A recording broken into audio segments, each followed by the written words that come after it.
I hope you remember this. I am here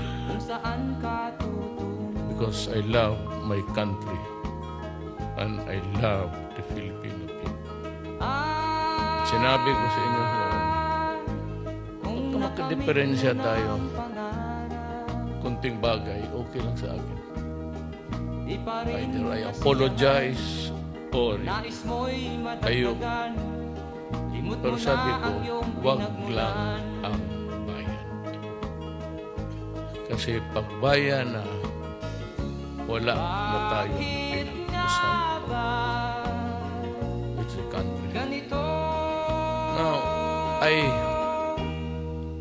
if I do not make it to the finish line at the end of my term, malawak pa yan eh.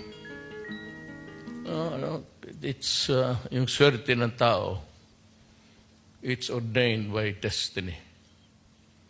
And if my destiny says that hanggang dyan lang ako, ba't hingiin ko lang sa inyo ito?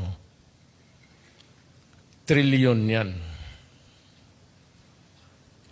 Kaya ang hingiin ko sa military pati police, you are one of the pressure group ni democracy.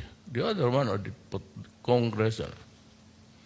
Pero huwag kayong pumayag na hindi ma-recover ng bayan ang ninakaw nila.